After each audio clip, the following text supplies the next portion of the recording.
When people think about the world of Naruto, they usually think about heroes. They think about Naruto Uzumaki chasing his dream of becoming Hokage. They think about legendary shinobi like Hashirama Senju and Madara Uchiha shaping the course of history. They think about the Hidden Leaf Village, the Chunin exams, the Fourth Great Ninja War, and the countless battles that defined an entire generation of anime fans. What many people do not realize is that some of the most important events in Naruto's history happened far away from the great villages. They happened in a place that rarely knew peace. A place that spent generations trapped between the ambitions of stronger nations. A place where children learned about war long before they learned about hope. That place was the Hidden Rain Village. And before we can understand Hanzo the Salamander, before we can understand Nagato, Konan, Yahiko, or even the origins of the Akatsuki itself, we first need to understand the tragedy of the nation that created them. Because the Hidden Rain was never just another village. It was the shinobi world's forgotten battlefield. Unlike the five great nations, which possessed enormous territories, powerful economies, and military forces capable of defending their borders, the Land of Rain occupied a far more dangerous position. Nestled between larger and stronger powers, it found itself directly in the path of conflicts that had nothing to do with its own people. Whenever tensions rose between neighboring nations, the Land of Rain became the natural route through which armies marched, spies operated, and battles erupted. This geographical reality shaped every aspect of life within the country. For the people living there, war was not a distant event discussed in government buildings hundreds of miles away. War was something visible from their windows. It was the sound of explosions in the distance. It was foreign shinobi moving through their towns. It was homes destroyed during battles between enemies who barely acknowledged the existence of the civilians caught between them. Generation after generation grew up beneath these conditions. Fathers who had survived one war watched their children experience another. Families rebuilt homes only to see them destroyed again.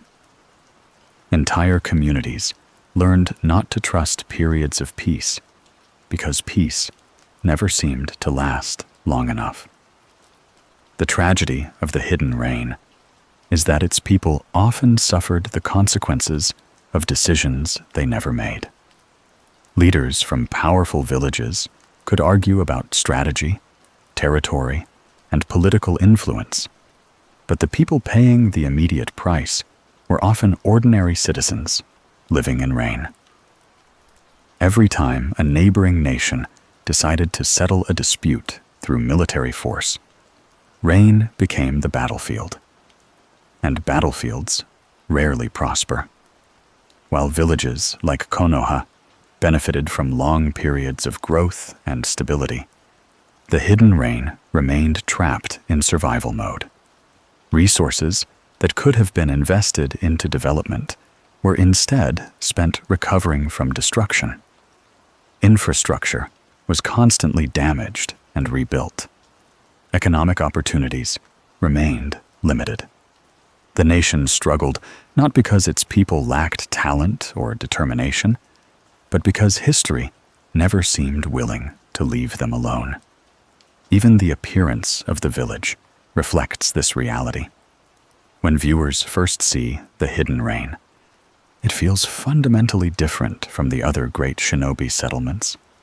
Massive industrial towers dominate the skyline, Metal pipes stretch across buildings like veins running through a giant machine. Narrow streets disappear beneath endless rainfall. Gray clouds cover the sky so consistently that sunshine feels like a distant memory. The village feels cold, not because it lacks life, because it has endured too much suffering. The constant rain became more than weather. It became a symbol. Throughout Naruto, rain often accompanies moments of loss, grief, and reflection. And nowhere is that symbolism stronger than within the hidden rain itself.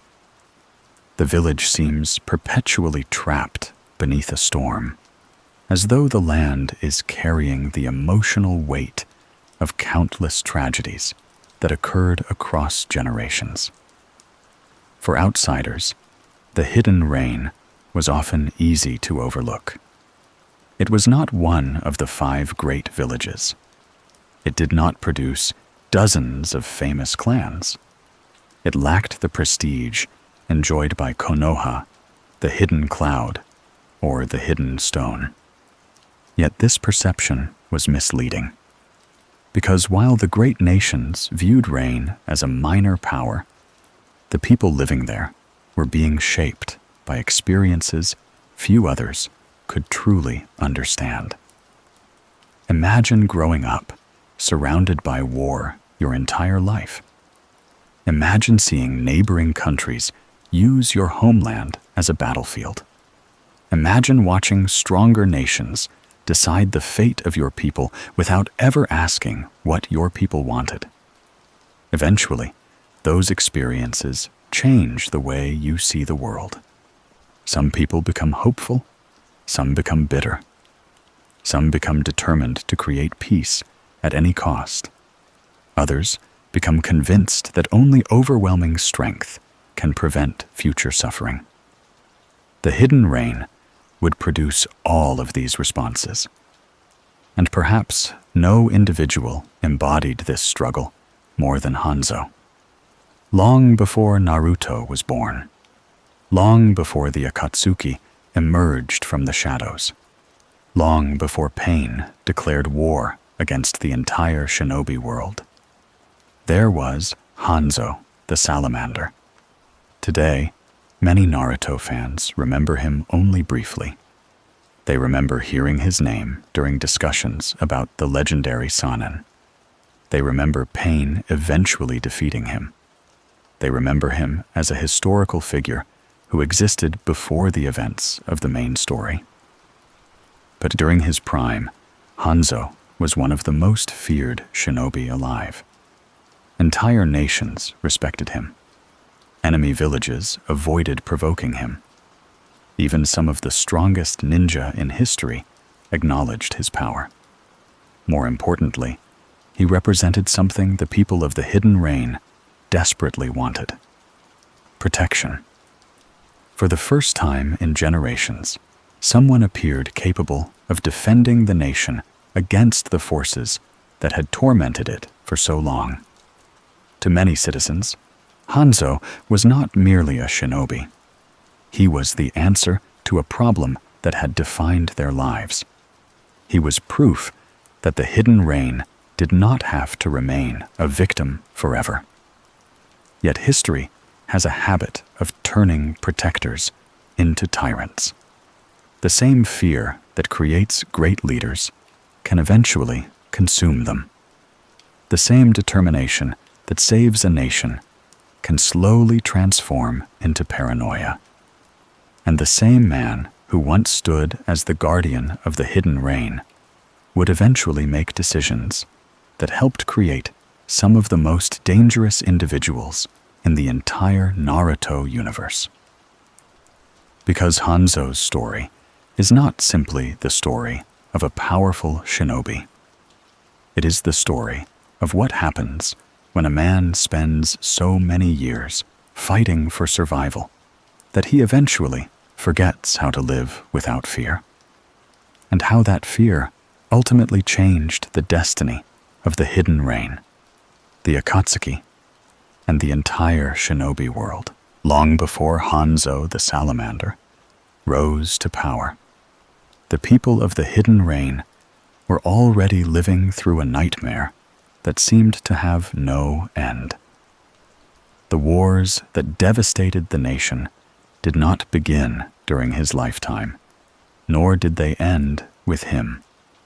They were part of a much larger pattern that stretched across generations, creating a culture shaped by survival, loss, and the constant expectation that peace could disappear at any moment. To understand why Hanzo became the leader he did, it is necessary to understand the world that created him. Because Hanzo was not born into stability, he was born into chaos. The shinobi world, following the formation of the great villages, was supposed to be more peaceful than the era that came before it. The creation of villages such as Konoha, the hidden sand, the hidden cloud, the hidden mist, and the hidden stone had been intended to reduce the endless clan warfare that once consumed entire regions. For a time, that dream appeared achievable. Strong leaders established governments, alliances formed, and many believed the most violent chapters of history had finally come to an end. Unfortunately, human nature proved far more complicated. The creation of villages did not eliminate conflict. It merely changed its scale. Instead of clans fighting one another, entire nations now competed for resources, territory, political influence, and military superiority. The result was a series of increasingly destructive wars that engulfed vast portions of the shinobi world. These conflicts would eventually become known as the First, Second, and Third Great Ninja Wars. And while every nation suffered to some degree, very few suffered as consistently as the Land of Rain. The reason was brutally simple. The great nations could choose to fight wars. The Hidden Rain had wars forced upon it. Whenever armies mobilized, they needed routes through enemy territory. Whenever military operations expanded, they required strategic positions from which to launch attacks. Whenever rival villages sought advantages against one another, the geography of the Land of Rain made it an unavoidable target.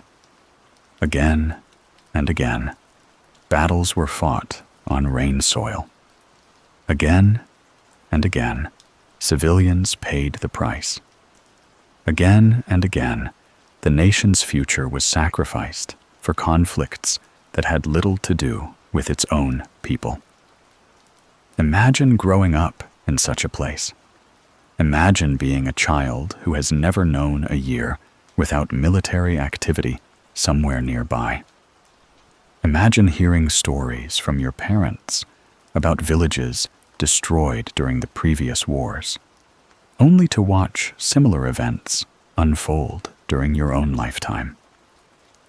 Imagine understanding from an early age that powerful nations viewed your homeland not as a community full of families and dreams, but as a convenient battlefield. This was the reality experienced by countless Rain citizens. For many children, war became normal, not because they accepted it, because they had never experienced anything else. The psychological consequences of this environment were enormous. People living in stable societies often assume tomorrow will resemble today. They make long-term plans. They build businesses. They invest in their futures. In the Hidden Rain, such certainty rarely existed. Families learned to focus on immediate survival because distant plans could be destroyed overnight by events completely outside their control. This constant instability created a deep sense of frustration that spread throughout the population. The people of Rain began seeing themselves as victims of a system designed by stronger nations. Every speech about peace delivered by foreign leaders sounded hollow when those same nations repeatedly turned Rain into a war zone. Every promise of cooperation felt meaningless when ordinary citizens continued suffering while powerful villages emerged relatively unscathed. Over time, resentment accumulated, not necessarily hatred, but exhaustion. The exhaustion of rebuilding, the exhaustion of mourning, the exhaustion of watching history repeat itself without anyone possessing the power to stop it.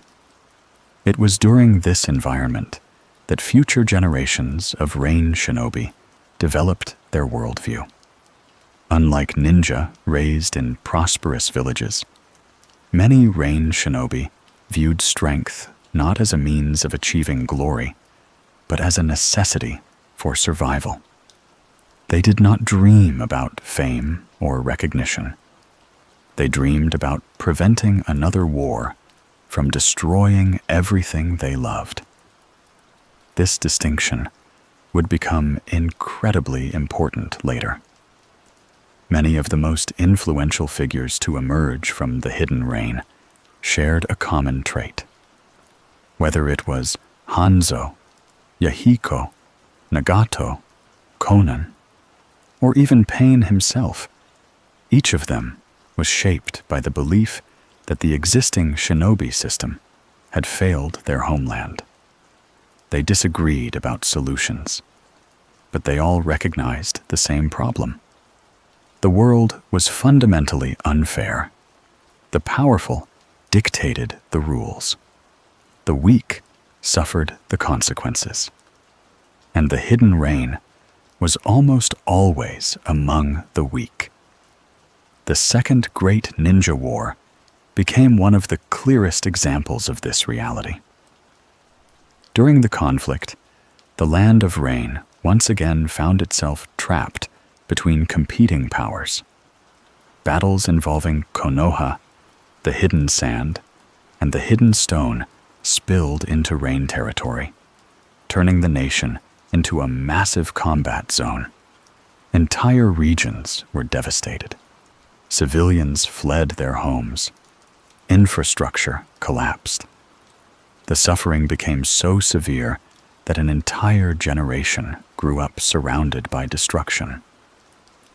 Among the children affected by this war were 3 orphans who would eventually change the course of shinobi history: Nagato, Conan, Yahiko. At the time, they were simply children trying to survive. Yet their experiences reflected a broader truth about the hidden Rain. Every war created new orphans. Every battle created new grief. Every conflict planted seeds that would eventually grow into something larger. Some seeds produced hope. Others produced anger. Many produced both. This endless cycle explains why the hidden Rain occupies such a unique place within Naruto's story. While other villages often represent ideals, traditions, or political power, Rain represents consequence. It represents what happens when nations pursue endless conflict without considering the people trapped in the middle. It serves as a reminder that wars are not measured solely by victories and defeats, but also by the lives permanently altered in their wake. By the time Hanzo began establishing himself as a powerful shinobi, the people of the hidden Rain had already endured decades of hardship. They were desperate for security. They were desperate for leadership. They were desperate for someone capable of preventing their homeland from remaining a playground for stronger nations. In that environment, the arrival of a warrior capable of standing against the great villages felt almost miraculous. For many citizens, Hanzo appeared to be exactly what the Hidden Rain needed.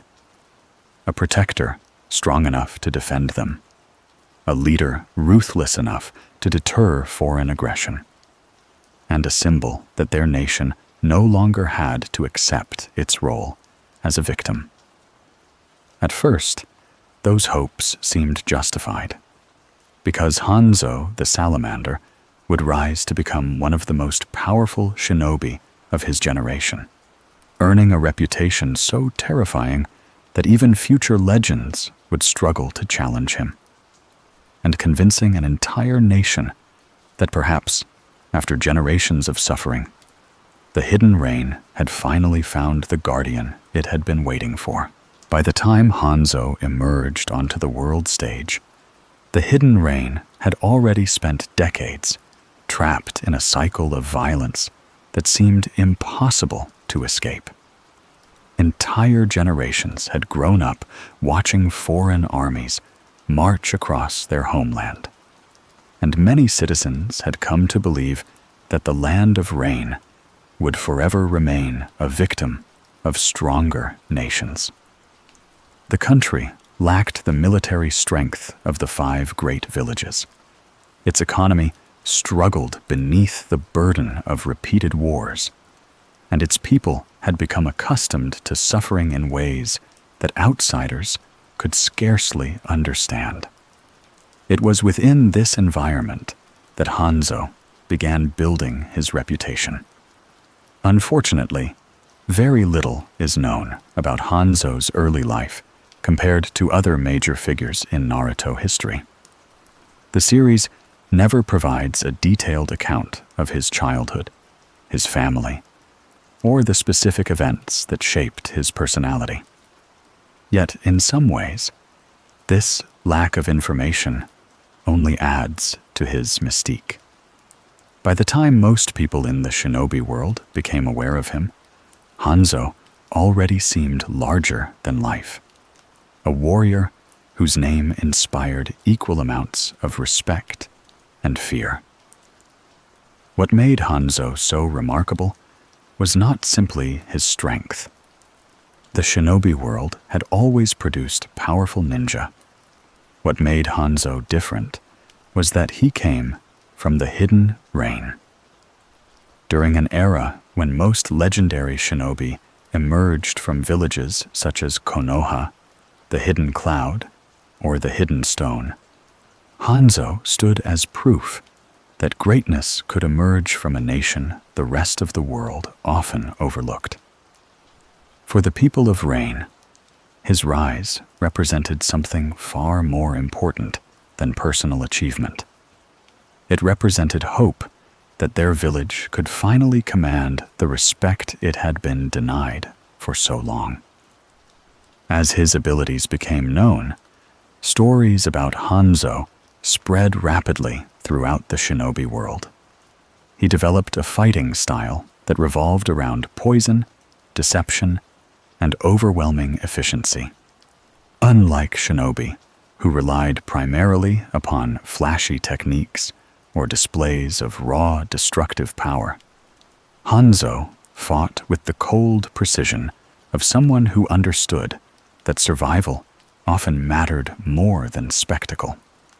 His most famous weapon was the giant salamander Ibuse, a massive summon capable of producing deadly poison on a scale few opponents could counter. Together, Hanzo and Ibuse became one of the most feared combinations in the shinobi world. Entire battlefields could be transformed into death traps, and even experienced ninja understood that a single mistake could prove fatal when facing him. Hanzo's connection to poison extended beyond his summon. According to Naruto lore, he implanted the venom sac of a black salamander into his own body, allowing him to develop an extraordinary resistance to toxins, while simultaneously making his breath and bodily fluids dangerous to those around him. This decision reveals a great deal about his personality because it demonstrates a willingness to sacrifice normal human comforts in exchange for greater power. Hanzo was not interested in appearing noble or heroic. He was interested in becoming strong enough to protect his nation. Over time, that pursuit transformed him into something extraordinary. His reputation grew with every conflict. His victories became legendary. His name spread across borders. Eventually, Hanzo reached a point where even the great nations could no longer afford to ignore him. Foreign leaders who once viewed the Hidden Rain as little more than a convenient battlefield now had to consider the possibility that attacking Rain might provoke one of the most dangerous shinobi alive. For perhaps the first time in its history, the land of Rain possessed a defender capable of making stronger nations hesitate. This achievement cannot be overstated. For decades, the people of Rain had lived at the mercy of others. Now they had someone capable of standing against them. To ordinary citizens, Hanzo likely seemed almost mythical. Every victory reinforced the belief that their village finally possessed a guardian strong enough to secure its future. Every story about his accomplishments strengthened public confidence. Every display of power made the dream of stability feel slightly more realistic. And for a time, those hopes appeared justified. Hanzo did not merely win battles. He changed perceptions. The Hidden Rain was no longer viewed exclusively as a victim. It became associated with one of the most formidable shinobi in the world, a man whose presence alone could influence military decisions made by neighboring nations. Few leaders in Rain's history had ever achieved anything remotely comparable. Yet greatness often carries hidden dangers. The same experiences that made Hanzo strong also shaped the way he viewed the world. He had spent his life witnessing war, betrayal, and foreign interference. He understood better than most people how fragile peace could be. He knew that weakness invited exploitation, and that idealistic leaders often failed when confronted by harsh reality. These lessons helped him survive and helped him protect his village, but they also planted the seeds of future problems that would eventually consume him. Because men who spend their entire lives preparing for enemies often struggle to trust anyone. Men who achieve power through fear frequently become dependent upon it. And leaders who carry the burden of protecting a wounded nation can gradually convince themselves that any action is justified if it prevents disaster. At the height of his power, none of these warning signs seemed obvious. Hanzo appeared exactly what the Hidden Rain needed: a fearless warrior, an unmatched shinobi, and a leader capable of defending his people against threats that had haunted them for generations. The people celebrated him. Foreign nations respected him, and his influence continued growing with every passing year. What nobody realized was that the qualities that made Hanzo a legendary protector would eventually make him a dangerous ruler, and that the man who saved the Hidden Rain from foreign domination was slowly beginning the transformation into the tyrant history would remember as Hanzo the Salamander.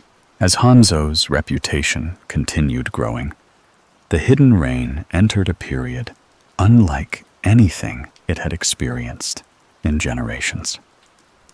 For much of its history, the village had existed at the mercy of larger nations, constantly reacting to events beyond its control, while suffering the consequences of wars started by others. Under Hanzo's leadership, however, that reality began to change.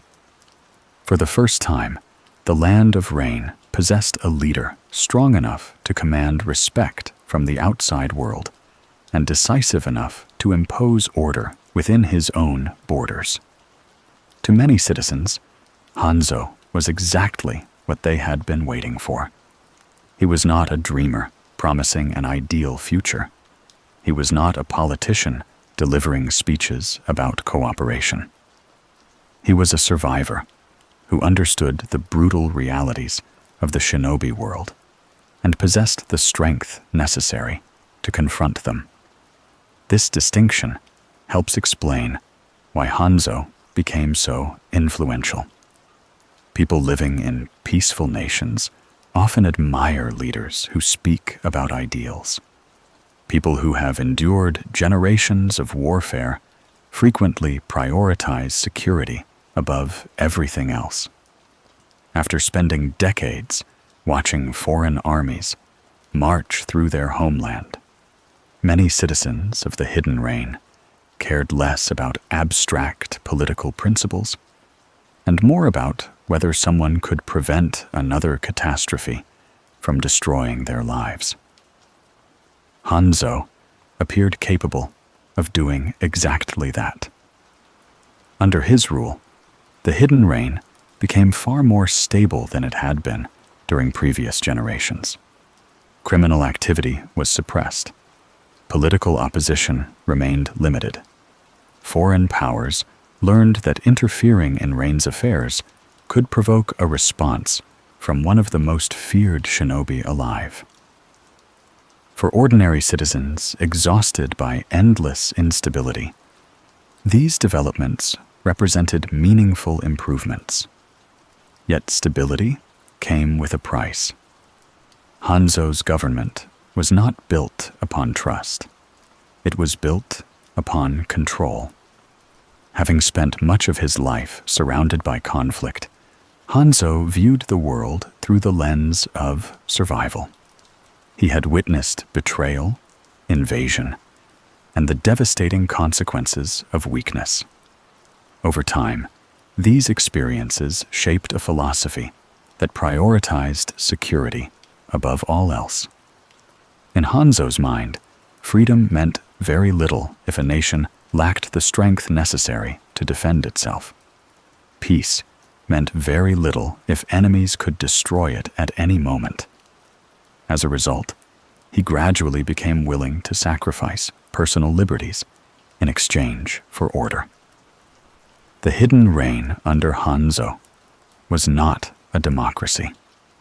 It was not a society that encouraged dissent. It was a nation governed by a powerful leader who believed he alone understood what was necessary for survival. At first, many people accepted this arrangement. After all, it seemed to be working. The village was safer. The government was stronger. Foreign nations were more cautious. Compared to the chaos that had defined previous decades, Hanzo's rule appeared remarkably successful. The problem is that authoritarian systems often become more restrictive over time. A leader who begins by eliminating genuine threats may eventually start seeing threats everywhere. Suspicion grows. Trust diminishes. Critics become enemies. Loyalty becomes more important than competence.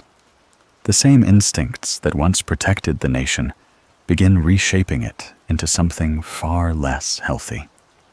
This transformation rarely happens overnight. And it certainly did not happen overnight with Hanzo. In many ways, his descent into tyranny was gradual enough that most people probably failed to notice it at first. Each new restriction could be justified as necessary. Each harsh decision could be explained as protection against future dangers. Each expansion of governmental power appeared reasonable when viewed in isolation. But taken together, these decisions slowly changed the character of the hidden reign. The village became increasingly dependent upon Hanzo himself. His authority expanded. His influence deepened. His personal judgment became the foundation upon which the nation's stability rested. This created a dangerous situation because systems built around a single individual often inherit that individual's fears, biases, and limitations. As Hanzo became more powerful, his personal anxieties began affecting the entire country. The experiences that had once made him an effective protector also made him deeply suspicious of anything that threatened the status quo. And unfortunately, the shinobi world was changing. A new generation was beginning to emerge. These younger shinobi had grown up during war, but unlike Hanzo, many of them had not concluded that fear and control were the only paths to peace. Some believed genuine cooperation between nations was possible. Others imagined political solutions capable of ending the cycle of violence without resorting to authoritarian rule. Among those idealists were 3 young orphans from the hidden reign, whose names would eventually reshape the entire Naruto story. Rather than accepting the world as it existed, they dreamed of building something better. Rather than governing through fear, they wanted to inspire hope. Rather than preserving stability through force, they believed peace could emerge through understanding. To many ordinary people, these ideas felt refreshing. To Hanzo, they felt dangerous. This reaction is one of the most tragic aspects of his character, because Hanzo was not inherently evil. He genuinely cared about the survival of the hidden reign. He genuinely wanted to protect his people from suffering. The problem was that years of warfare had convinced him that idealism was naive, and that optimism often led directly to disaster. Every lesson he had learned throughout his life reinforced the same conclusion. The world was cruel. Power determined outcomes. Weakness invited destruction. And anyone promising easy solutions was either foolish or dishonest. Because of this mindset, Hanzo increasingly viewed movements advocating change as potential threats rather than opportunities. He became convinced that preserving stability required suppressing forces that might disrupt the fragile order he had spent years creating.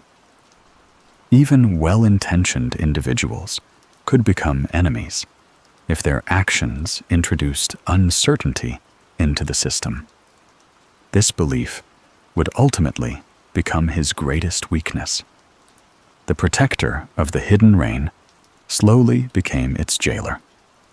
The man who once stood against foreign oppression became increasingly oppressive himself. The leader, who had spent years defending his nation from outside threats, gradually became unable to distinguish between genuine enemies and citizens who simply envisioned a different future. For a time, Hanzo remained powerful enough to maintain control, despite these growing contradictions. His reputation continued intimidating rivals, and his authority remained largely unquestioned. To the outside world, he still appeared invincible, a legendary shinobi whose name inspired fear across the entire continent.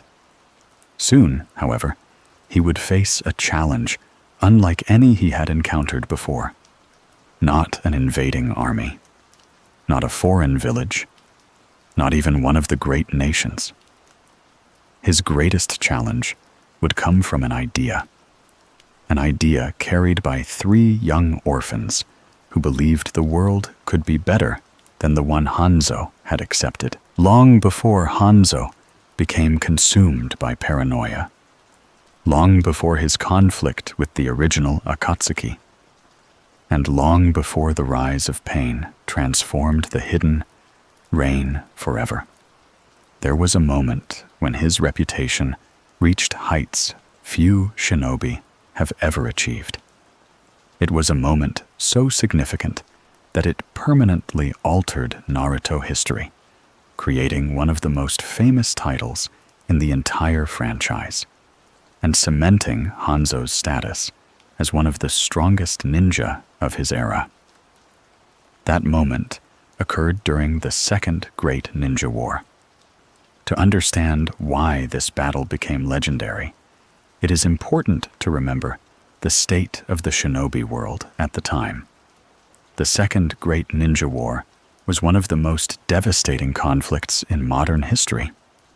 Multiple villages were locked in a struggle for power, military forces were operating across vast regions, and countless smaller nations found themselves trapped between competing armies. As had happened many times before, the Land of Rain became one of the primary battlegrounds. Foreign shinobi flooded the region. Battles erupted across the countryside. Entire communities were caught in the crossfire. The hidden Rain once again found itself suffering for conflicts it did not create. Yet, unlike previous wars, the village now possessed something it had never truly had before. It possessed Hanzo. At the height of his power, Hanzo was not merely a respected shinobi. He was widely regarded as one of the most dangerous individuals alive. His mastery of poison, his combat experience, and his terrifying summon, Ibuse, made him an opponent that even elite ninja approached with extreme caution. While many villages measured their military strength through entire armies, Hanzo had reached a level where he alone could influence the outcome of major engagements. It was during this conflict that 3 young Konoha shinobi found themselves facing him. At the time, they were talented, but relatively unknown ninja named Jiraiya, Tsunade, and Orochimaru. History would remember them as legends, but on that battlefield, they were simply survivors. The exact details of the encounter remain somewhat mysterious, as Naruto never provides a complete play-by-play account of the battle. What is clear, however, is that Hanzo fought against the 3 Konoha shinobi and emerged victorious. Given what we later learn about the extraordinary abilities of Jiraiya, Tsunade, and Orochimaru, this achievement becomes even more remarkable. These were not ordinary opponents. Even during their younger years, each possessed tremendous potential. Jiraiya would eventually become one of the most respected shinobi in Konoha's history, and the teacher of multiple future legends. Tsunade would become the greatest medical ninja of her generation, and eventually serve as the 5th Hokage. Orochimaru would grow into one of the most brilliant and dangerous individuals the shinobi world had ever seen. Yet when they faced Hanzo together, they could not defeat him. This fact alone reveals how terrifying Hanzo truly was. Modern Naruto fans sometimes underestimate his strength because most of his major appearances occur after his decline has already begun. By the time pain confronts him, Hanzo is older, more paranoid, and no longer operating at the peak of his abilities. It becomes easy to forget that there was a period when his name inspired fear throughout the entire continent. The battle against the future Sannin serves as a reminder of that reality. Hanzo could have killed them. That detail is often overlooked. The war was brutal. Enemy shinobi routinely died on the battlefield. There would have been nothing unusual about Hanzo eliminating 3 promising Konoha ninja during a major conflict. Instead, he made a decision that surprised everyone. He spared their lives. Even more remarkably, he praised them, recognizing their courage and skill. Hanzo declared that surviving a battle against him was an achievement worthy of recognition. He bestowed upon them the title that would follow them for the rest of their lives, the Legendary Sanin. This moment reveals a side of Hanzo that many people forget. Before fear completely dominated his thinking, Hanzo possessed a warrior's respect for strength. He understood talent when he saw it. He recognized determination. He admired individuals capable of standing their ground, even when facing overwhelming odds. In another life, under different circumstances, Hanzo might have become the mentor figure in this story, rather than its antagonist, because there was genuine honor in this decision. He did not need to spare them. He did not need to acknowledge their potential. He did not need to grant them a title that would eventually become famous throughout the world. Yet he chose to do all 3. The title itself became legendary. From that day forward, Jiraiya, Tsunade, and Orochimaru were known collectively as the Sannin. As their accomplishments grew, so too did the prestige associated with the name. Entire generations of shinobi would hear stories about the Legendary Sanin without realizing that the title originated from a battlefield encounter with Hanzo the Salamander. In a strange way, this single decision ensured that Hanzo's influence would survive long after his death. Every time someone spoke about the Sannin, they were indirectly acknowledging the man who named them. The irony, however, is impossible to ignore. The battle that became one of Hanzo's greatest achievements also foreshadowed the future. The 3 shinobi he spared would go on to shape the next generation of Naruto's world. Jiraiya would train Nagato, Konan, and Yahiko, the very individuals whose actions would eventually destroy everything Hanzo spent his life building. Through a chain of events no one could have predicted, Hanzo's most famous act of mercy helped create the circumstances that would lead to his downfall. History is often filled with moments like this. Small decisions produce enormous consequences. Acts of kindness echo across decades. The future emerges from places no one expects. At the time, however, none of that was visible. Hanzo stood at the peak of his reputation. The hidden reign respected him. Foreign nations feared him. The future Legendary Sanin carried a title he had personally bestowed upon them.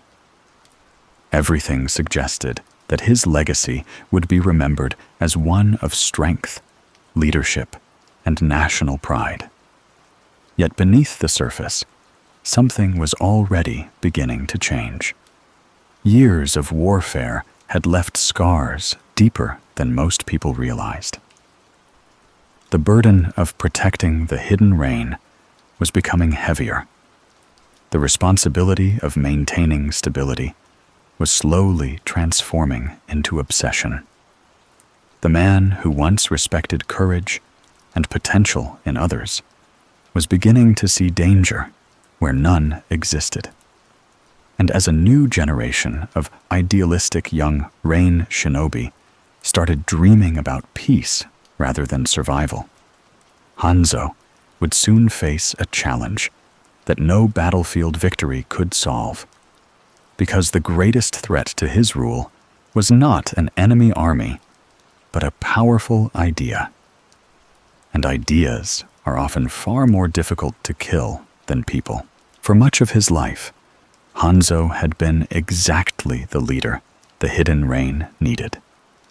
He emerged during an era when the nation was exhausted by endless warfare, surrounded by stronger neighbors, and desperate for someone capable of protecting it from becoming a permanent battlefield.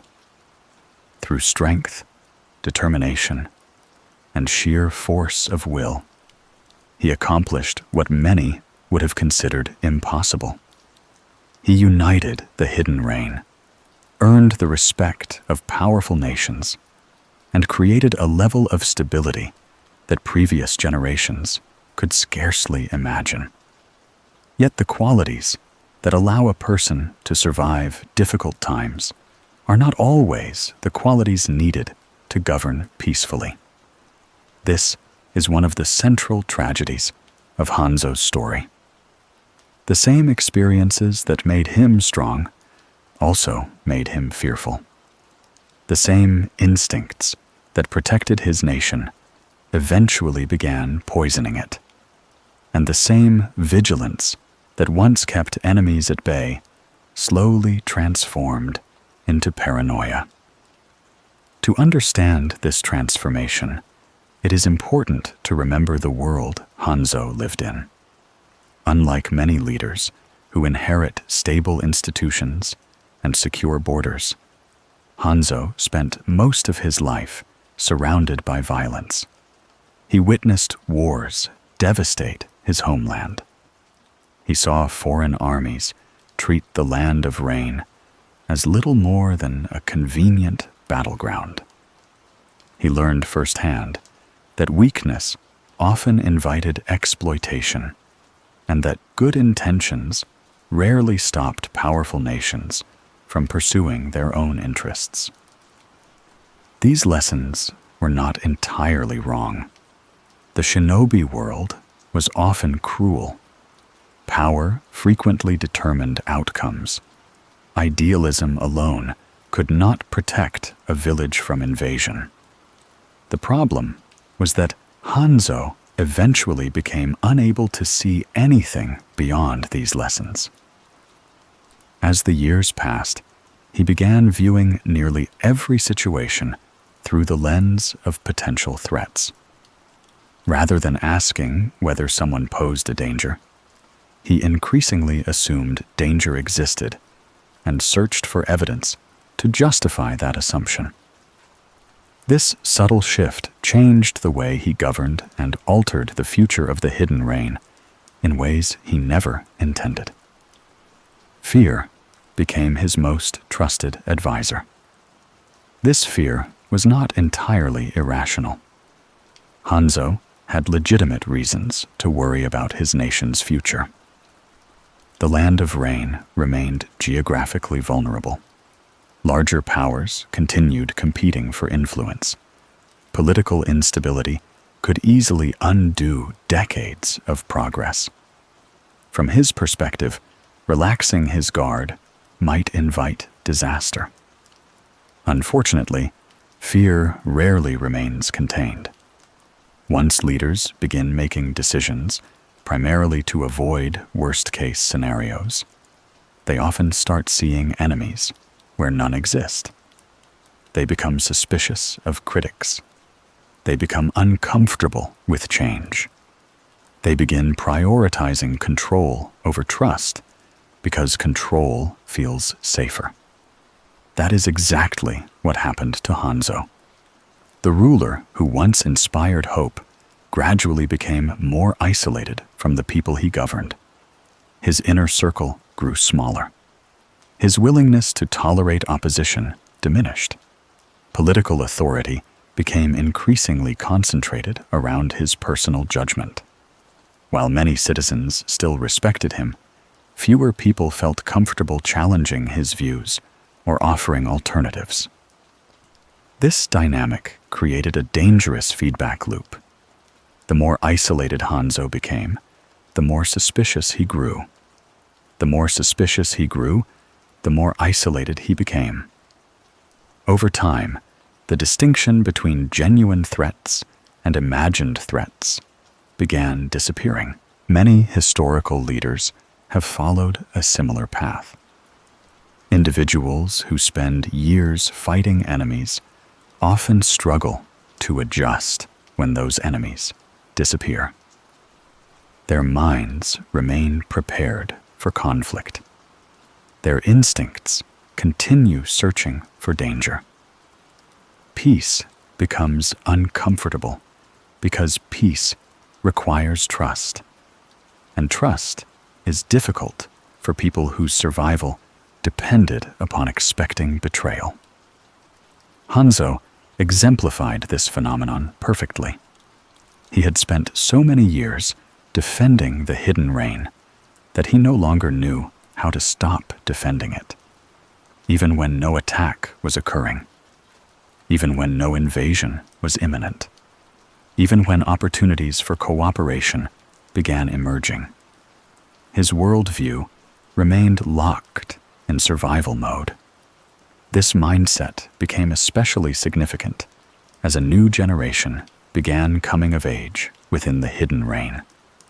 Unlike Hanzo's generation, these younger shinobi had grown up witnessing the consequences of endless conflict and began searching for alternatives. They still understood suffering, but many refused to believe that fear and military strength represented the only path forward.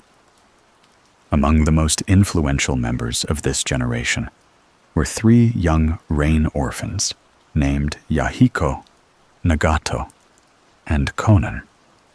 Their experiences during the wars had shaped them deeply, but rather than embracing cynicism, they developed an extraordinary commitment to peace. Inspired by lessons learned from Jiraiya, they began imagining a future where cooperation could replace violence and where the hidden rain might finally escape the cycle of tragedy that had defined its history. To ordinary citizens, these ideas were inspiring. To Hanzo, they were unsettling. The reason is subtle, but important. Hanzo did not necessarily oppose peace. He opposed uncertainty. And movements built around hope often create uncertainty. A charismatic leader can inspire people to question existing systems. New ideas can encourage citizens to imagine alternatives. Calls for reform can weaken established authority, even when their intentions are noble. From Hanzo's perspective, such developments threatened the fragile stability he had spent decades creating. This fear prevented him from recognizing what was actually happening. Yahiko and his companions were not trying to destroy the hidden rain. They were trying to save it. They represented something Hanzo had gradually lost over the years: hope. Not naive optimism disconnected from reality, but genuine belief that the world could improve rather than simply endure. Unfortunately, fear often struggles to coexist with hope. One asks what might go wrong. The other asks what might be possible. And by this stage of his life, Hanzo had become far more comfortable with the first question than the second. As the influence of Yahiko's organization continued growing, more citizens began paying attention to its message. People exhausted by decades of conflict found themselves attracted to the idea that peace could emerge through understanding rather than intimidation. The movement remained relatively small, but its popularity was increasing steadily enough to attract attention. Hanzo noticed, and once he noticed, he began worrying. What if this group became powerful enough to challenge his authority? What if foreign nations exploited the movement? What if instability returned? What if everything he had spent his life building collapsed? These fears gradually consumed his thinking. Instead of seeing idealistic young leaders trying to help their country, he began seeing potential threats to national security. Instead of recognizing allies who shared his desire to protect the hidden reign, he saw rivals capable of undermining the order he had worked so hard to establish. This misunderstanding would become the defining mistake of his life. Because Hanzo was not about to be defeated by a stronger warrior. He was not about to lose power through military conquest. His downfall would begin with a decision driven by fear, a decision that would destroy the lives of innocent people, create one of the most dangerous organizations in shinobi history, and ultimately transform the hidden reign from a wounded nation struggling toward recovery into the birthplace of a tragedy that would shake the entire Naruto world for years to come. While Hanzo was struggling to maintain control over the hidden reign and protect his nation from the threats he believed surrounded it, 3 children were growing up in the shadows of the very world he had spent his life fighting against. They did not possess political power. They did not belong to famous clans. They did not have influential families capable of opening doors for them. What they had instead was something far more dangerous and far more powerful. They had experienced the consequences of war firsthand. Unlike many shinobi who learned about conflict through military training or historical accounts, Yahiko, Nagato, and Konan understood suffering through personal experience. Their childhoods were shaped not by stability or opportunity, but by loss, hunger, and survival. Every lesson they learned about the shinobi world came directly from the hardships surrounding them, and those hardships would eventually shape the future of the hidden reign more profoundly than anyone could have imagined. The story begins during the Second Great Ninja War, when the Land of Rain once again became a battlefield for larger nations. As armies clashed and villages fought for strategic advantages, ordinary civilians found themselves trapped in the middle. Homes were destroyed. Families were separated. Countless innocent people became casualties of a conflict they neither started nor controlled. Among those victims was a young boy named Nagato. Nagato's childhood ended the moment foreign shinobi entered his family's home. Terrified by the chaos spreading throughout the region, his parents attempted to protect him from the violence unfolding outside. Unfortunately, fear and confusion often produce tragic outcomes during wartime. When Konoha shinobi mistakenly believed Nagato's parents were enemy combatants, they killed them in front of him. For most children, such a moment would have been impossible to recover from. The shock, grief, and terror would have been overwhelming. For Nagato, however, the experience triggered something even more extraordinary. In his emotional distress, he unknowingly awakened the Rinnegan. At the time, neither Nagato nor anyone around him understood what had happened.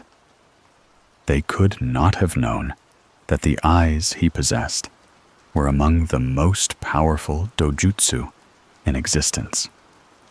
They could not have known that Madara Uchiha had secretly transplanted those eyes into Nagato years earlier as part of a plan stretching far beyond anyone's understanding.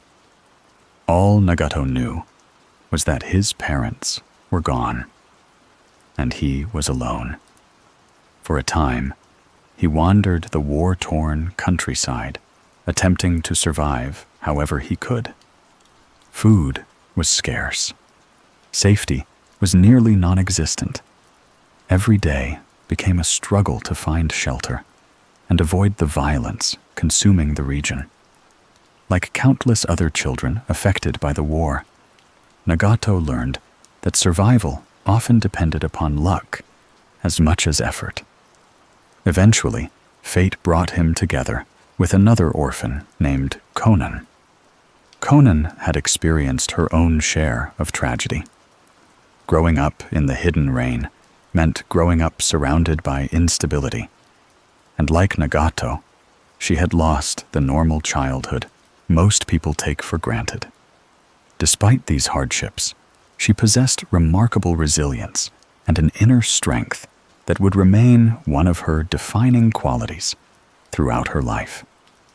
Together, Nagato and Konan formed a fragile partnership. Neither had much. Neither possessed security. Yet they understood one another in ways few others could. Soon afterward, they encountered a third orphan named Yahiko. Of the three, Yahiko stood out immediately. Where Nagato was quiet and introspective, Yahiko was energetic and determined. Where Nagato often focused on the suffering surrounding them, Yahiko focused on the possibility of something better. Even after everything he had endured, he retained an extraordinary optimism that seemed almost impossible given the circumstances. This optimism became the foundation of their friendship. Yahiko refused to accept that the world had to remain broken forever. He refused to believe that suffering was inevitable. And perhaps, most importantly, he refused to let his circumstances define his future. The three children quickly became inseparable. They stole food together. They searched for shelter together. They survived together. Although they possessed almost nothing in material terms, they found something many people spend their entire lives searching for. They found a family. This bond would ultimately shape the entire history of the Hidden Rain. What makes their story so compelling is the contrast between their experiences and Hanzo's. Both Hanzo and the three orphans were products of war. Both witnessed the suffering inflicted upon the land of rain. Both wanted to protect their homeland from future tragedies. Yet the conclusions they reached could not have been more different. Hanzo concluded that security required strength and control. Yahiko concluded that peace required understanding and cooperation. Neither perspective emerged from ignorance. Both emerged from pain. This is what makes the conflict between them so tragic. Neither side began with malicious intentions. They simply interpreted the same suffering differently. As the children continued struggling to survive, their lives changed forever when they encountered Jiraiya. At the time, Jiraiya was participating in the Second Great Ninja War, alongside his fellow future Sannin. Unlike most shinobi, who passed through the land of rain and eventually left, Jiraiya found himself unable to ignore the plight of the three orphans. Something about them affected him deeply. Perhaps he saw children who deserved a chance at a better life. Perhaps he saw victims of a system that had failed them. Whatever the reason, Jiraiya made a decision that would alter the course of history. He stayed. Rather than returning immediately to Konoha, he remained behind to train Yahiko, Nagato, and Konan. For several years, he taught them ninjutsu, survival skills, and the principles he believed should guide a shinobi's life. More importantly, he gave them something they had rarely experienced before. He gave them hope. Under Jiraiya's guidance, the three children flourished. Their talents became increasingly apparent, and their bond grew even stronger. Yet the most significant development was not their growing strength. It was the dream that began taking shape among them. Yahiko envisioned a world where children would not have to suffer as they had. Nagato wanted an end to the endless cycle of violence consuming the shinobi world. Konan believed people could build something better than the reality surrounding them. These ideas may sound simple. In the hidden rain, they were revolutionary, because for generations, most people had learned to accept suffering as unavoidable. They had learned to survive rather than hope. They had learned to endure rather than dream. Yahiko and his friends represented something different. They represented the possibility that the future did not have to resemble the past. By the time Jiraiya eventually returned to Konoha, the three orphans were no longer helpless children wandering through a war zone. They had become capable young shinobi, carrying a vision for the future of their homeland. They believed the hidden rain deserved more than endless warfare. They believed peace was possible.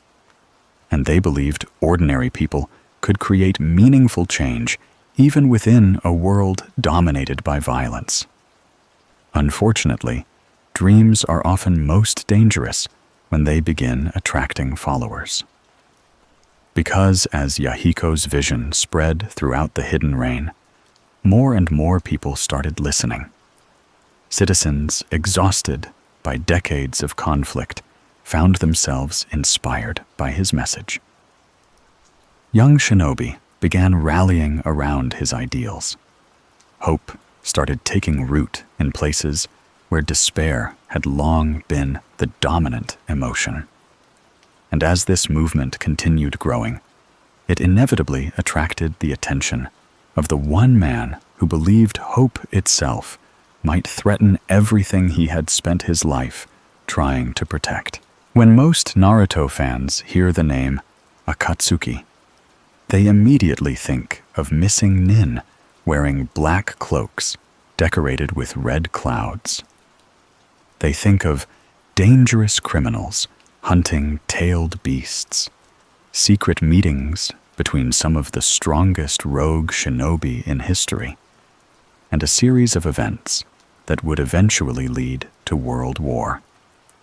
The Akatsuki is remembered as one of the most feared organizations in the entire franchise, a group whose members became synonymous with destruction, manipulation, and death. Yet, that is not how the Akatsuki began. In fact, the original Akatsuki was almost the complete opposite of the organization that would later terrorize the shinobi world. Its founders were not conquerors. They were not terrorists. They were not seeking power for its own sake. They were idealistic young shinobi who had grown tired of watching their homeland suffer and believed there had to be a better path forward. The original Akatsuki emerged from the shared experiences of Yahiko, Nagato, and Konan. After years of surviving together and training under Jiraiya, the three friends had developed a vision that stood in direct contrast to the mindset dominating much of the shinobi world. While many leaders focused on military strength and political leverage, Yahiko believed genuine peace could only emerge when people learned to understand one another, rather than constantly preparing for war. For someone raised in the hidden rain, this belief was extraordinary. The land of rain had spent generations trapped between stronger nations. Its people had endured invasion, poverty, displacement, and endless conflict. Most adults had become deeply cynical, convinced that violence was simply part of life, and that lasting peace was little more than a fantasy. Yahiko refused to accept that conclusion. Instead, he argued that the very people who suffered most from war were uniquely qualified to end it. He believed the citizens of the Hidden Rain understood the cost of conflict better than anyone else. He believed they could become an example for the rest of the world. And he believed that if enough people united behind this vision, meaningful change might actually be possible. These ideas resonated far more strongly than anyone expected.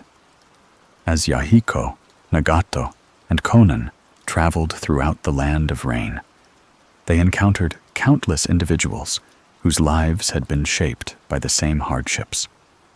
They met families who had lost loved ones during wars between larger nations. They met civilians struggling to rebuild communities repeatedly destroyed by violence. They met young shinobi who wanted something more than a future spent fighting battles on behalf of politicians and military leaders. Gradually, supporters began gathering around them. What started as a small group of friends evolved into a genuine movement. This movement eventually became known as the Akatsuki. The name itself reflected hope. Rather than representing destruction, it symbolized a new dawn, a belief that the hidden rain could move beyond its tragic history and create a future defined by cooperation instead of conflict. For many ordinary citizens, the organization represented something they had not felt in years. Optimism. Not blind optimism, disconnected from reality, but the cautious belief that change might still be possible despite everything the nation had endured. The original Akatsuki focused on diplomacy, communication, and grassroots support. Instead of building an army, they built relationships. Instead of conquering territory, they sought to unite people around shared goals. Their influence spread because their message addressed problems everyone could see. The people of the Hidden Rain were exhausted. They had spent too long paying the price for conflicts created by others. Yahiko's vision offered an alternative, and for a while, that alternative seemed achievable. As the organization expanded, its popularity continued increasing. More citizens joined. More communities supported their efforts. More people began discussing the possibility of a future where the Hidden Rain no longer existed solely as a battlefield. The movement gained momentum because it reflected the desires of ordinary people rather than the ambitions of powerful elites. This growing support transformed Yahiko into something far more significant than a local activist. He became a symbol. People looked at him and saw the possibility of a different future. People listened to him and felt hope where despair had once existed. People followed him because he represented the idea that suffering did not have to continue forever.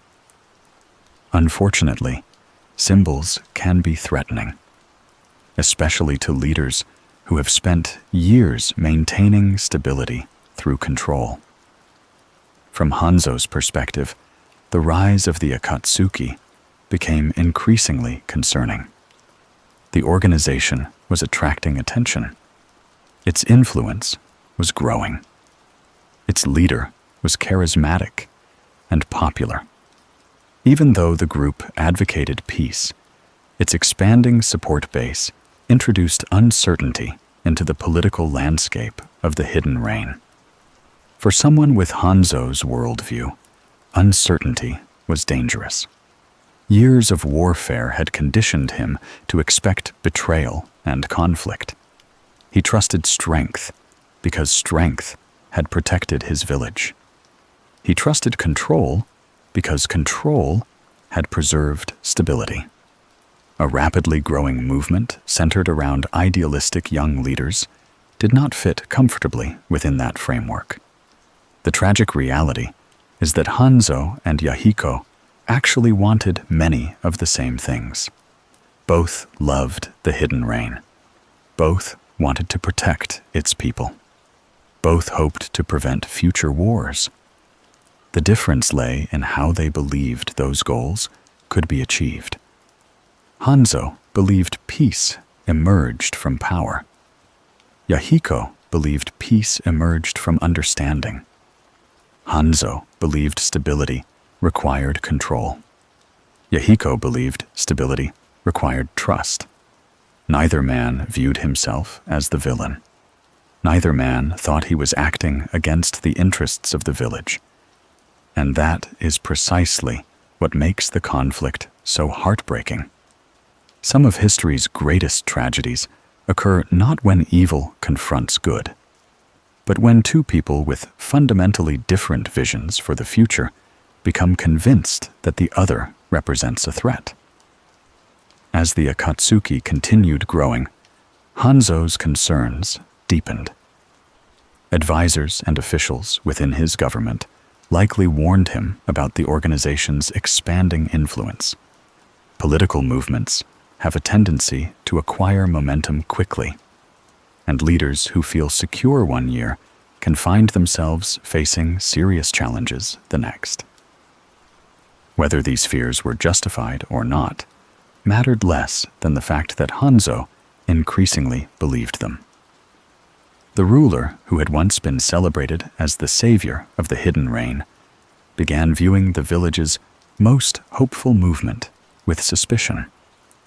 Every new supporter appeared threatening. Every increase in popularity seemed dangerous. Every sign of success reinforced his anxiety. Meanwhile, Yahiko remained focused on his dream. He believed dialogue could bridge divisions. He believed people could overcome old hatreds. He believed the future of the Hidden Reign belonged to those willing to break the cycle of violence that had consumed previous generations. For a brief moment, it appeared possible that his vision might prevail. The Akatsuki had never been stronger. Its message had never been more popular. Its leaders had never been more optimistic. Yet hidden beneath the surface, forces were already moving against them. Hanzo's fear was reaching a breaking point, and soon he would find an ally even more paranoid than himself, a man whose influence had corrupted countless lives and whose name was already becoming synonymous with manipulation throughout the shinobi world. That man was Danzo Shimura. And the moment Hanzo decided to trust him, the fate of Yahiko Nagato, Konan, and the original Akatsuki was effectively sealed. Throughout his life, Hanzo survived because he understood danger better than most people. He recognized threats early, prepared for worst-case scenarios, and refused to trust easily in a world that had repeatedly rewarded caution and punished weakness. These instincts helped him transform the Hidden Rain from a helpless battleground into a nation capable of defending itself. They helped him survive wars that destroyed countless others. They helped him become one of the most respected and feared shinobi of his generation.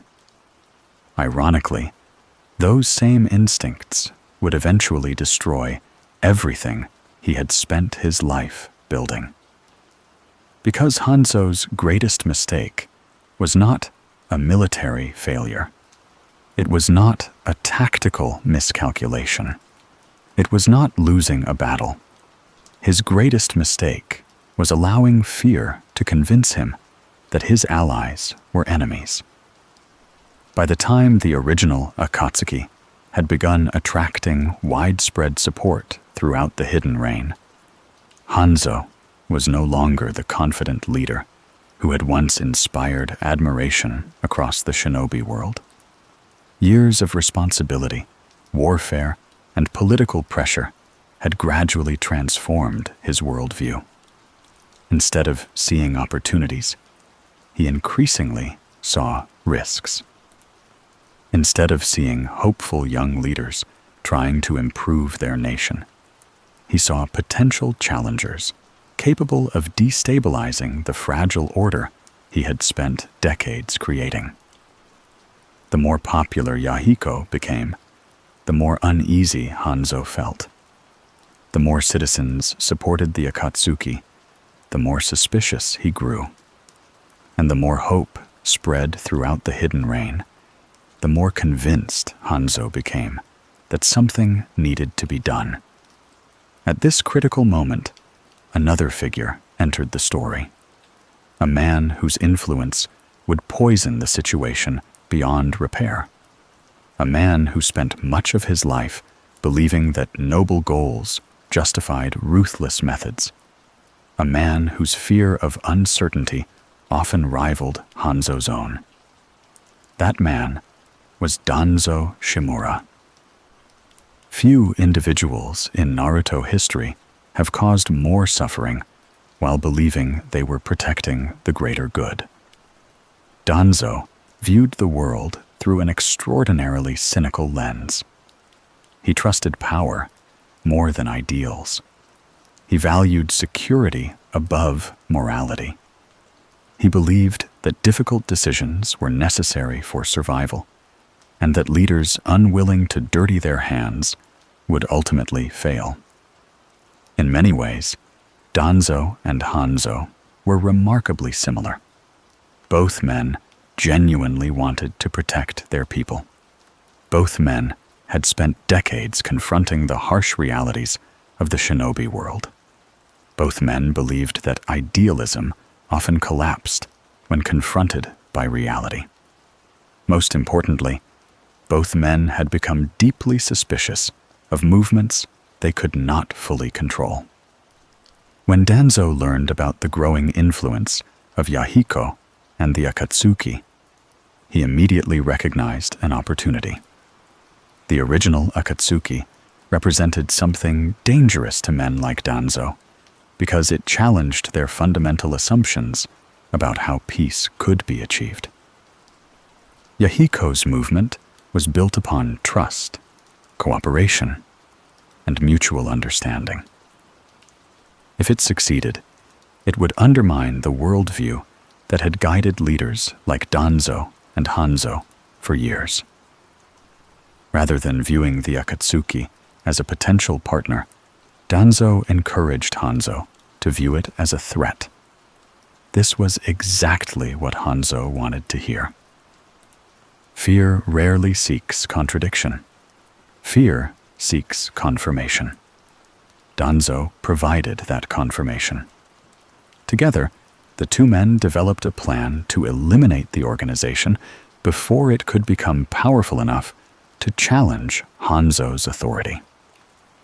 From their perspective, they were protecting stability. They were preventing potential unrest.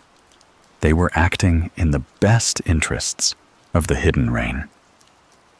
The tragedy is that neither fully understood what they were about to destroy. Yahiko was not planning a revolution. The Akatsuki was not preparing a coup.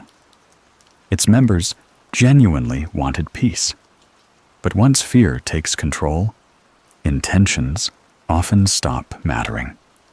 Only perceived threats remain. Hanzo arranged a meeting under the pretense of negotiation.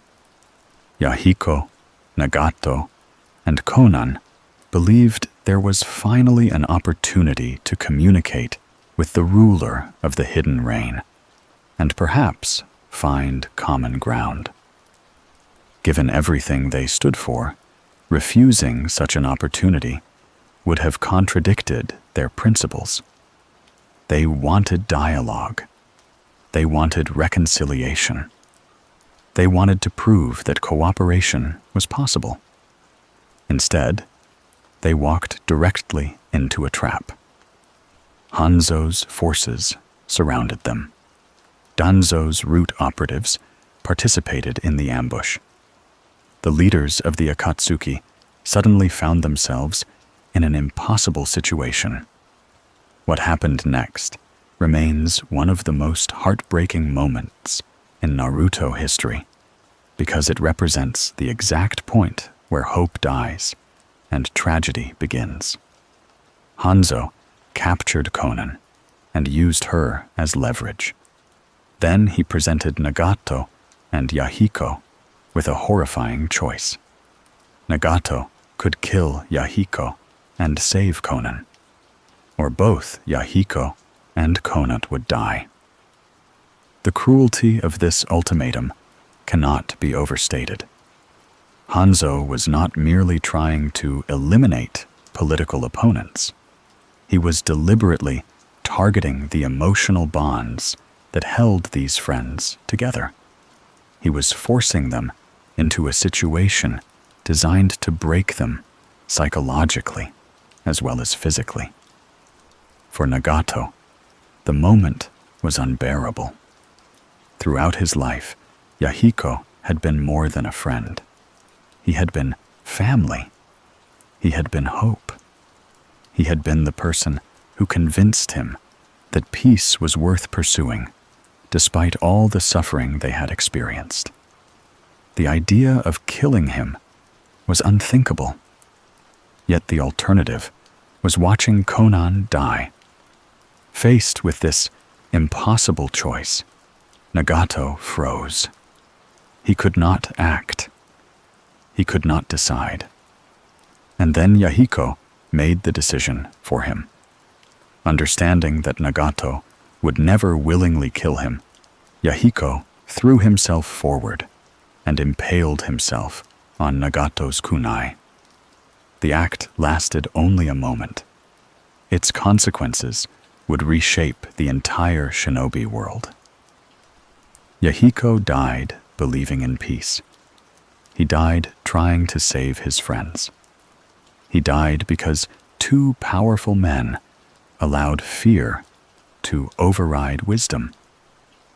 For Nagato, the psychological impact was catastrophic. Everything he believed about the world shattered in an instant. The dream he had spent years building collapsed before his eyes. The friend who embodied hope was gone. The organization dedicated to peace had been betrayed. The rulers who claimed to protect the people had revealed themselves willing to commit atrocities to preserve their power. Something inside him broke. The idealistic young man who wanted understanding between nations began disappearing. In his place, emerged someone far more dangerous. Someone who still wanted peace, but no longer believed peace could be achieved through kindness. Someone who concluded that only overwhelming suffering could force humanity to understand the value of peace. Someone who would soon become known throughout the world as pain. Hanzo never intended to create such a monster. That is part of the tragedy. He believed he was eliminating a threat. Instead, he created one. He believed he was preserving stability. Instead, he guaranteed future chaos. He believed he was protecting the hidden rain. Instead, he set in motion the events that would ultimately destroy his regime, transform the Akatsuki into one of the most dangerous organizations in history, and plunge the entire shinobi world toward a conflict far greater than anything he had ever feared. And by the time Hanzo realized the magnitude of his mistake, it was already far too late to stop what he had unleashed. The death of Yahiko marked the end of one era and the beginning of another. Before that moment, the future still contained possibilities. The original Akatsuki still believed peace could be achieved through cooperation. Nagato still believed that people could understand one another if given enough time and enough opportunity. Konan still believed that the suffering of the hidden rain could eventually lead to something better. Even after everything they had endured as children, some part of them continued holding on to hope. That hope died alongside Yahiko. When he threw himself onto Nagato's kunai, he was not simply sacrificing his life to save Konan. He was sacrificing the future he had spent years trying to build. The dream that had united the original Akatsuki inspired countless supporters throughout the hidden rain and challenged the endless cycle of violence consuming the shinobi world disappeared in a single, terrible moment. What remained was grief, rage, and a level of emotional devastation that would permanently alter Nagato's understanding of the world. For years, Nagato had followed Yahiko's lead. Yahiko was the one who spoke about peace. Yahiko was the one who inspired others. Yahiko was the one who convinced people that the future could be different from the past. Nagato possessed tremendous power, but Yahiko possessed purpose. Once Yahiko was gone, that purpose collapsed. The psychological impact was overwhelming. Nagato had already experienced more suffering than most people could imagine. He had watched his parents die during wartime. He had grown up hungry and homeless in a country devastated by conflict. He had spent years witnessing the consequences of hatred and political ambition. Through all of that pain, the friendship he shared with Yahiko and Konan provided stability. Their shared dream gave meaning to their struggles. Their vision for the future justified the sacrifices they made along the way. Hanzo and Danzo destroyed that foundation. From Nagato's perspective, the lesson seemed unavoidable. Every attempt at peace had been answered with violence. Every effort to build understanding had been met with betrayal. The leaders who claimed to protect their people had chosen fear over dialogue and power over compassion. If someone as selfless as Yahiko could be murdered while pursuing peace, then perhaps peace itself was impossible. This realization became the turning point of Nagato's life. Rather than abandoning his dream entirely, he transformed it into something darker. He still wanted peace. He simply no longer believed human beings would choose peace willingly. The idealistic worldview taught by Jiraiya began giving way to a philosophy shaped entirely by suffering. Nagato concluded that people only understood pain when they experienced it personally.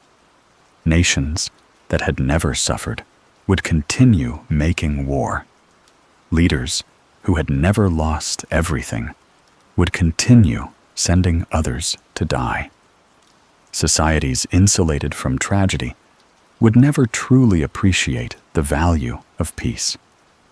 Therefore, he reasoned, humanity needed a lesson so devastating that nobody could ignore it, a lesson delivered through pain.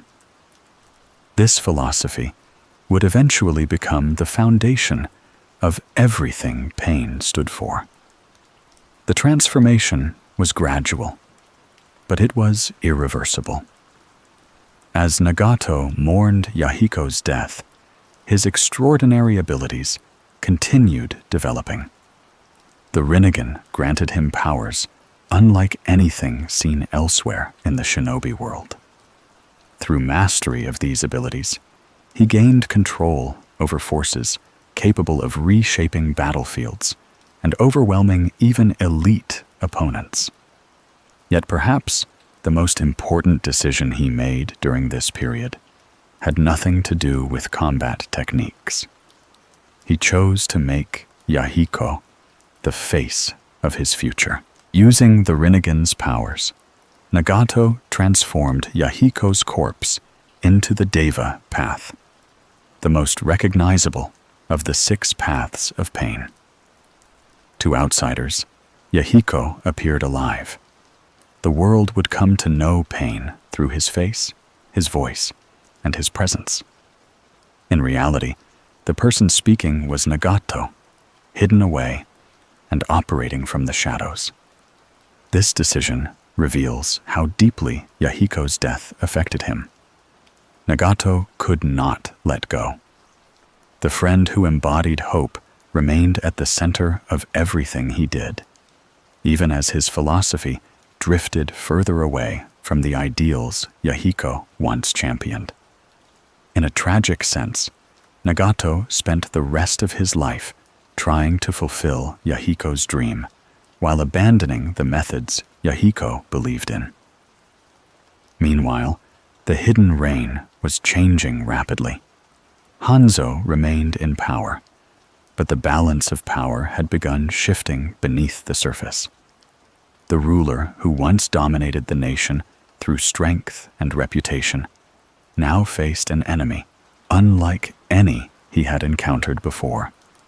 Traditional military force could defeat armies. It could intimidate rivals. It could maintain political control.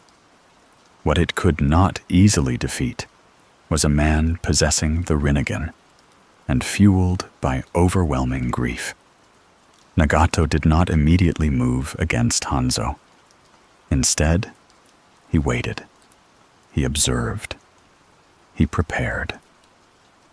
The surviving members of the Akatsuki reorganized under his leadership, gradually abandoning the optimistic movement they had once been and evolving into something far more dangerous. Their goals expanded beyond the hidden reign. Their methods became increasingly ruthless. Their willingness to use violence grew steadily as Nagato's philosophy spread throughout the organization. Throughout all of this, Hanzo remained unaware of the scale of the threat developing around him. That failure was perhaps his final great mistake. The same paranoia that had convinced him to eliminate Yahiko prevented him from recognizing the consequences of his actions. He saw the original Akatsuki as a danger because it inspired people through hope. He never imagined that destroying that hope would create something infinitely more terrifying. A hopeful Yahiko wanted reform. A grieving Nagato wanted transformation through suffering. Those are very different things. By attempting to preserve his authority, Hanzo had unintentionally created an enemy whose motivations could no longer be understood through ordinary political logic. Pain was not interested in compromise. Pain was not seeking a position within the existing system. Pain was not trying to negotiate. Pain wanted to remake the world.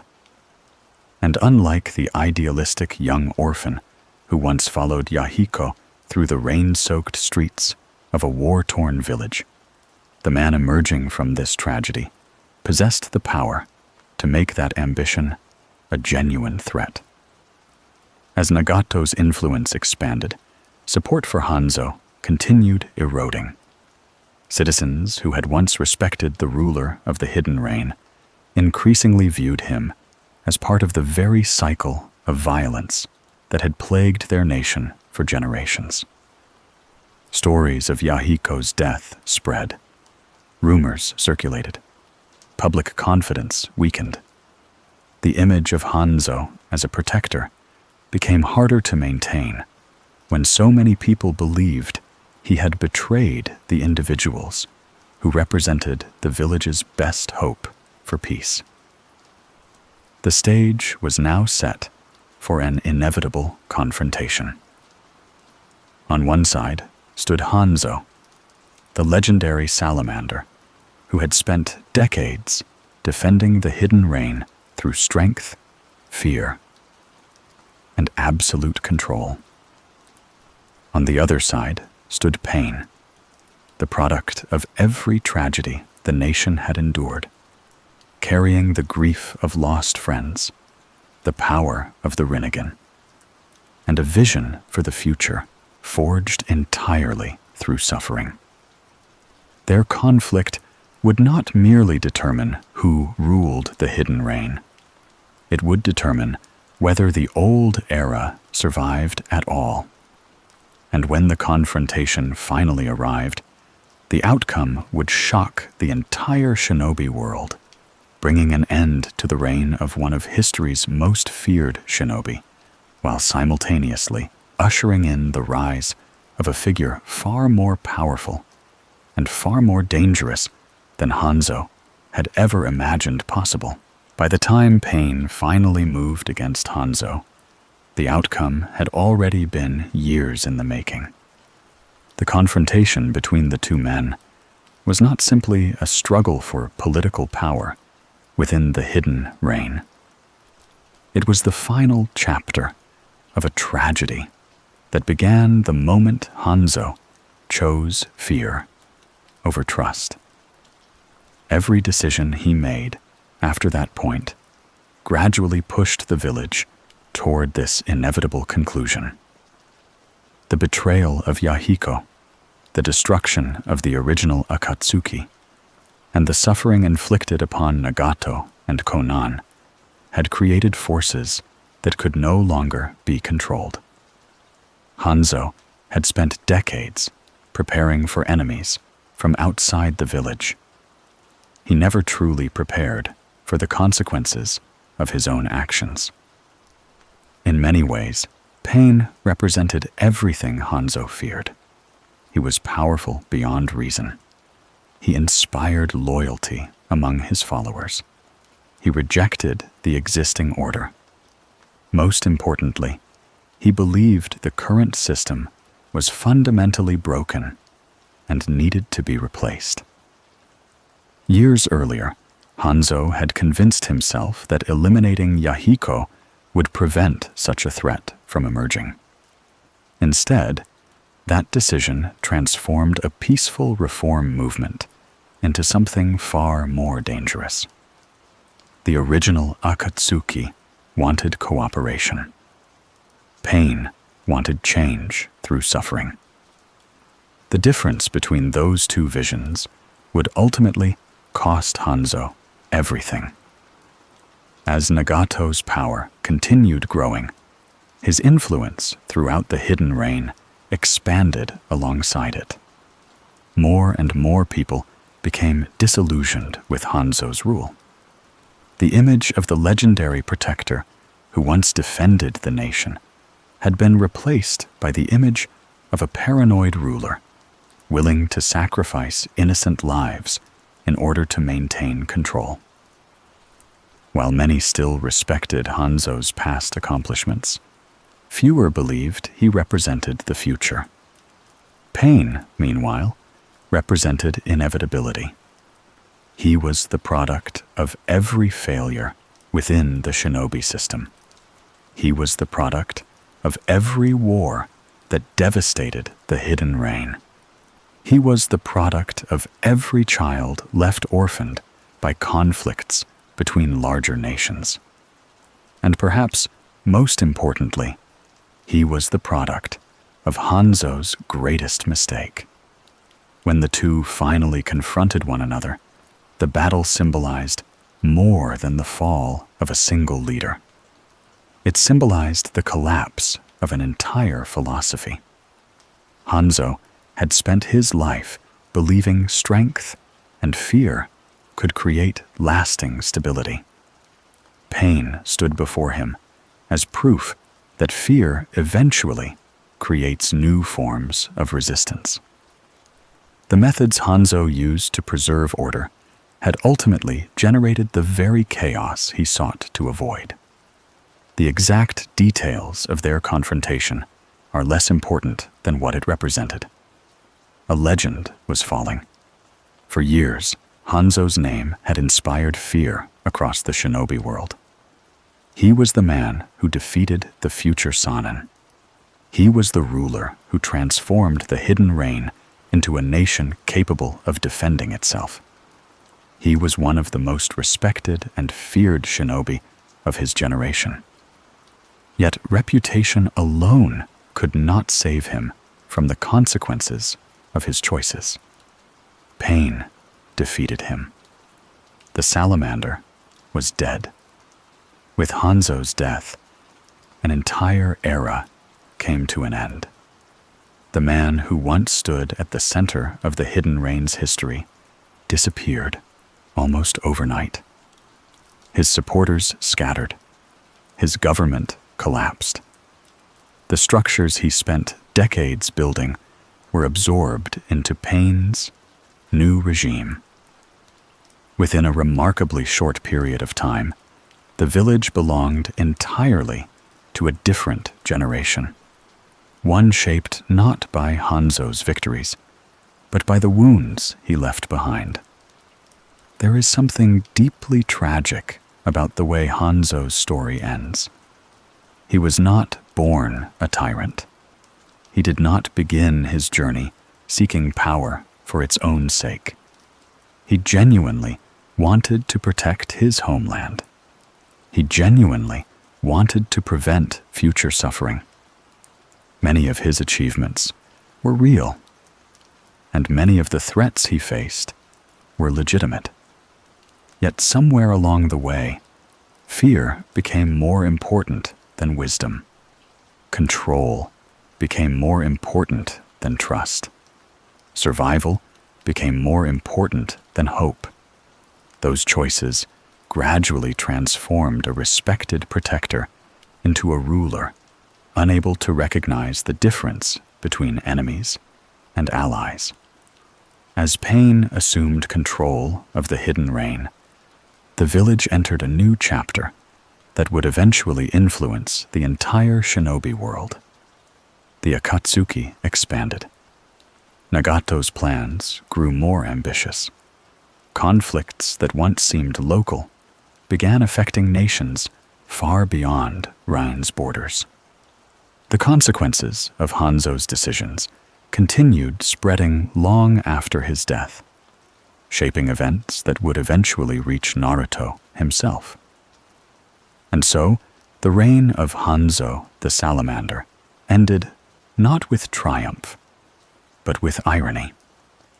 the man who spent his life protecting the hidden rain from destruction, ultimately created the conditions that allowed a far more powerful and far more dangerous ruler to take his place. Today, when Naruto fans discuss the most important figures in the series, Hanzo the Salamander is rarely the first name mentioned. Conversations usually focus on figures such as Naruto Uzumaki, Sasuke Uchiha, Madara Uchiha, Obito Uchiha, or Pain. Even within discussions about the hidden rain, Hanzo is often overshadowed by Nagato and the Akatsuki. As a result, it is easy to view him as a minor historical figure whose primary purpose was setting the stage for more famous characters. That interpretation could not be further from the truth. In reality, Hanzo stands as one of the most important and tragic figures in the entire history of the shinobi world. The reason is simple. Without Hanzo, the story of the hidden rain unfolds completely differently. Without Hanzo, the original Akatsuki never follows the path it ultimately takes. Without Hanzo, pain may never exist in the form that changed the world. Without Hanzo, countless events throughout Naruto history unfold in entirely different ways. His influence reaches far beyond the years he spent ruling the hidden rain. What makes Hanzo such a fascinating character is that he cannot be easily categorized as either a hero or a villain.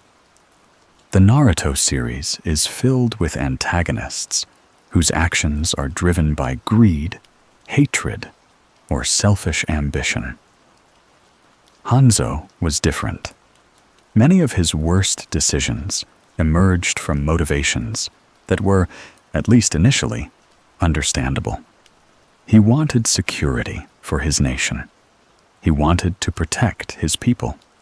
He wanted to ensure that the hidden rain would never again become helpless before larger and stronger powers. Those goals were not evil. In many ways, they were admirable. The tragedy lies in how he pursued them. Throughout his life, Hanzo became increasingly convinced that strength alone could solve every problem. Whenever uncertainty appeared, he responded with greater control. Whenever potential threats emerged, he sought to eliminate them. Whenever fear entered his decision-making process, he allowed that fear to guide him, rather than questioning whether it was justified. For a time, those methods worked. That is what makes the story so compelling. Hanzo's approach was not immediately disastrous. In fact, many of his policies produced real results. He stabilized the hidden rain. He defended it against foreign threats. He elevated its status within the shinobi world. He accomplished things previous generations could scarcely imagine. Had his story ended during the height of his power, history might have remembered him as one of the greatest leaders his nation ever produced. Instead, his greatest success eventually became the foundation of his downfall. The more power he accumulated, the more afraid he became of losing it. The more stability he created, the more terrified he became of anything that might disrupt it. The more responsibility he carried, the more suspicious he grew of people who envisioned a different future. That fear ultimately led him to Yahiko, and Yahiko became the test that Hanzo failed. When confronted by a young leader preaching peace, cooperation, and hope, Hanzo had a choice. He could have opened dialogue. He could have explored common ground. He could have recognized that the original Akatsuki wanted many of the same things he wanted. Instead, he viewed the movement through the lens of fear and concluded that it represented a threat. That single decision changed everything. Yahiko died. Nagato broke. The original Akatsuki disappeared. Pain was born. The chain reaction that followed would eventually affect the entire world. This is why Hanzo's story feels so human compared to many other Naruto antagonists. His downfall was not caused by overwhelming evil or an insatiable desire for power. His downfall was caused by a mistake. A terrible mistake with enormous consequences, but a mistake nonetheless. He misjudged people. He allowed fear to cloud his judgment. He convinced himself that preserving order justified destroying the very hope that might have saved his nation. History is filled with leaders who made similar errors. They begin with noble intentions. They achieve genuine success. They become convinced that only they can protect what they have built. Then, they gradually lose the ability to distinguish between protecting their society and controlling it. Hanzo followed that exact path. Yet despite everything, it would be unfair to remember him solely as a tyrant. The hidden reign before Hanzo was a nation constantly victimized by larger powers. The hidden reign during Hanzo's rise became a nation capable of defending itself. That achievement mattered. The respect he earned throughout the shinobi world was not accidental. The fear his enemies felt was not exaggerated. The title of legend was not undeserved. Even the future Sannin recognized his strength. Even powerful nations treated him with caution. Even his enemies acknowledged his accomplishments. The tragedy is that those accomplishments became overshadowed by the catastrophe that followed. By the time Naruto's story reaches its conclusion, Hanzo's influence can still be felt everywhere.